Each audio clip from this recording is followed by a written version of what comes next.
नमस्कार। ये महाभारत कथा पूरी तरह से वेद व्यास महाभारत के ऊपर आधारित है। यदि आप इसका निरंतर श्रवण करते रहना चाहते हैं तो इस चैनल को सब्सक्राइब जरूर कर लें और आगे आने वाले सभी पॉडकास्ट के नोटिफिकेशन के लिए बेल आइकन को भी ज़रूर से प्रेस कर दें।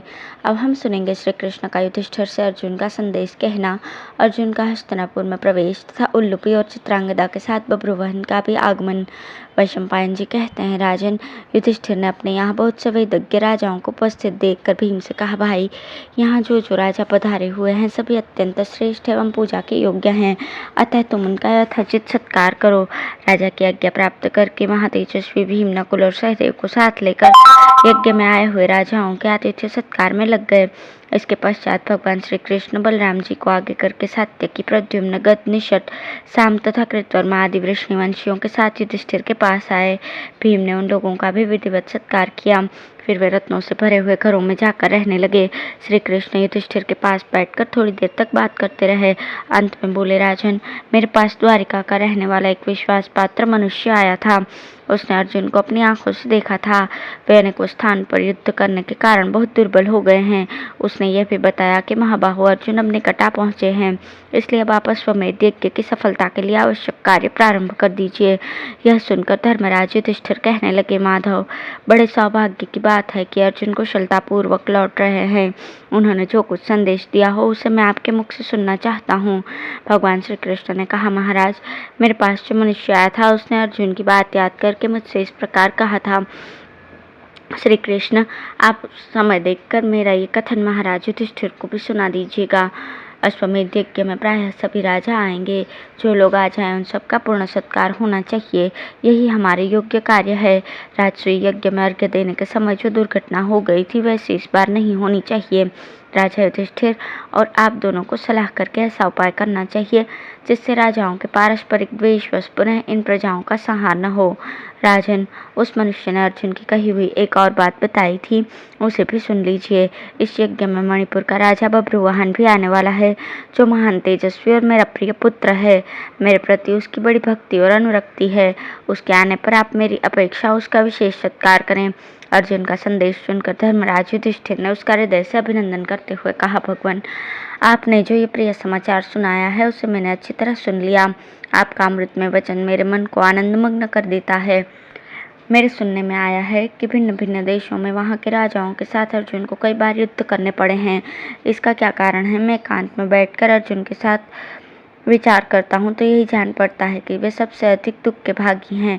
उनका शरीर तो सभी शुभ लक्षणों से संपन्न है, फिर उसमें अशुभ लक्षण कौन सा है जिसके कारण अधिक कष्ट उठाना पड़ता है?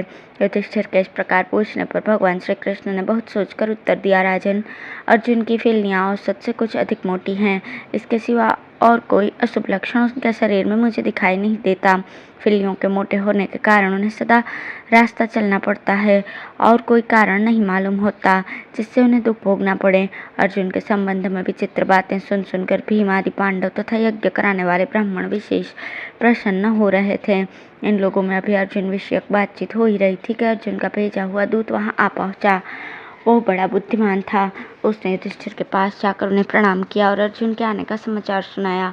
उसकी बात सुनकर राजा युधिष्ठिर की आंखों में आनंद के आंसू छलक आए और प्रिय वृत्तांत निवेदन करने के कारण उस दूत को पुरस्कार स्वरूप उन्होंने बहुत सा धन दिया। दूसरे दिन सवेरे ही अर्जुन आए। चारों ओर उसकी चर्चा होने से नगर में कोलाहल समझ गया। यज्ञ संबंधी घोड़े की टाप से धूल उड़ने लगी और उसके बीच में चलता हुआ वो अश्व उच्च श्रवा के समान शोभा पाने लगा। उस समय लोगों के मुख से निकली हुई आनंददायिनी बातें अर्जुन को सुनाई देने लगी। लोग कह रहे थे, पार्थ, बड़े सौभाग्य की बात है कि तुम घोड़े सहित कुशल पूर्वक लौट आए।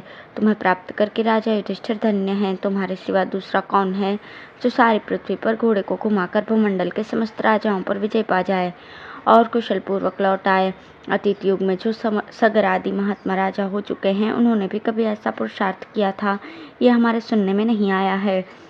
लोगों की ये बातें सुनते हुए धर्मात्मा अर्जुन यज्ञशाला की ओर चले। उस समय मंत्रियों सहित राजा युधिष्ठिर और यदुनंदन भगवान श्री कृष्ण को धृतराष्ट्र को आगे करके उनकी अगवानी की गई। निकट आने पर अर्जुन ने पहले पिता तुल्य धृतराष्ट्र और धर्मराज युधिष्ठिर के चरणों में प्रणाम किया। फिर भीम आदि का विशेष सत्कार करके वे श्री कृष्ण को गले लगाकर मिले।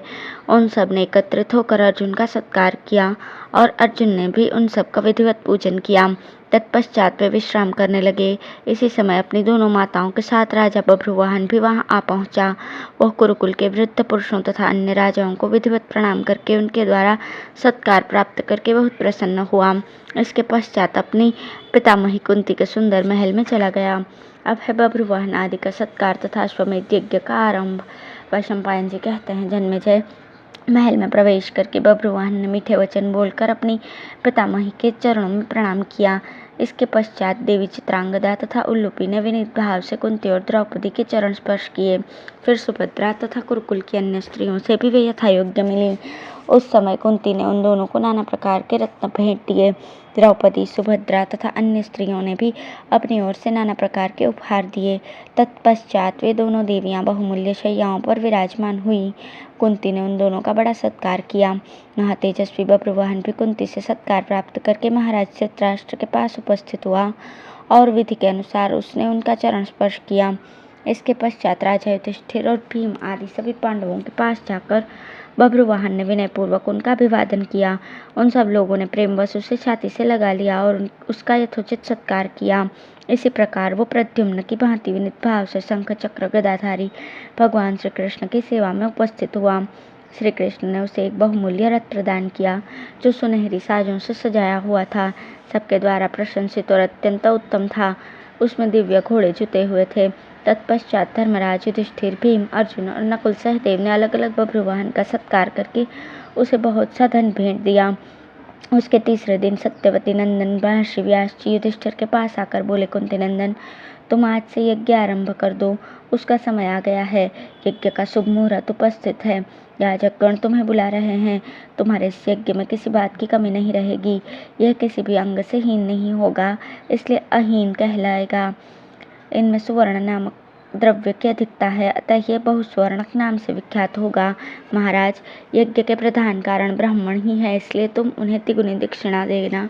ऐसा करने से तुम्हें 3 अश्वमेध यज्ञों का फल प्राप्त होगा और तुम ज्ञातिवत के पाप से मुक्त हो जाओगे। इस यज्ञ के अंत में जो तुम्हें अवभृत स्नान करने का अवसर मिलेगा वो परम पवित्र और पावन बनाने वाला है। महर्षि व्यास के ऐसा कहने पर महात्मा राजा युधिष्ठिर ने अश्वमेध यज्ञ की सिद्धि के लिए उसी दिन दीक्षा ग्रहण की और बहुत से अन्न की दक्षिणा से युक्त तथा संपूर्ण कामना और गुणों से संपन्न उस महान यज्ञ को आरंभ कर दिया। उसमें वेदों के ज्ञाता और संपूर्ण विधियों के जानने वाले याजकों ने ही सब कर्म कराए।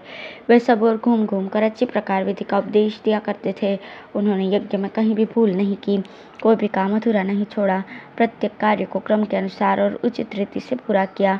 सोमपान करने वालों में श्रेष्ठ ब्राह्मणों ने शास्त्रीय विधि के अनुसार सोमलता का रस निकालकर क्रमशः प्रातः सवन आदि कर्मों का अनुष्ठान किया।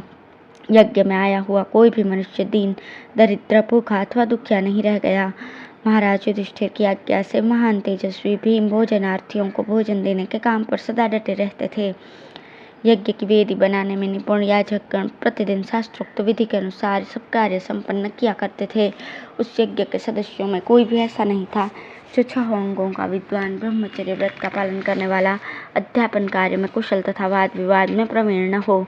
तत्पश्चात जब युग की स्थापना का समय आया तो याचकों ने यज्ञ भूमि में बेल के 6, खैर के 6, कलास के 6, देवदारू के 2 और लसोड़े का 1 इस प्रकार 21 युग खड़े किए। इनके सिवा धर्मराज की आज्ञा से भीम ने यज्ञ की शोभा के लिए और भी बहुत से सुवर्णमयी यूप सज्ज कराए। यज्ञ की वेदी बनाने के लिए सोने की ईंटें सज्ज कराई गईं। उनके द्वारा जब वेदी बनाकर सज्ज हुई तो वो दक्ष प्रजापति की यज्ञ वेदी के समान शोभा पाने लगी। उस यज्ञ मंडप में अग्नि चयन के लिए 4 स्थान बने थे। उन सब की लंबाई 18-18 हाथ की थी। उनका आकार गरुड़ के समान था, जिसमें सोने के पंख लगे हुए थे। उन वेदियों पर त्रिकोण कुंड बने हुए थे।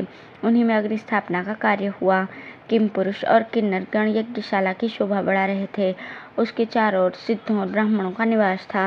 व्यास जी के शिष्य जो संपूर्ण शास्त्रों के प्रणेता और यज्ञ कर्मों में कुशल थे, उस यज्ञ में सदस्य थे। देवर्षि नारद, तुम्बुरु, विश्वावसु, चित्रसेन तथा ज्ञान विद्या में प्रवीण दूसरे गंधर्व भी वहाँ मौजूद थे। नाचने और गाने में कुशल गंधर्व लोग प्रतिदिन यज्ञ कार्य संपन्न होने के पश्चात अपनी कला के द्वारा ब्राह्मणों का मनोरंजन करते थे। धन्यवाद।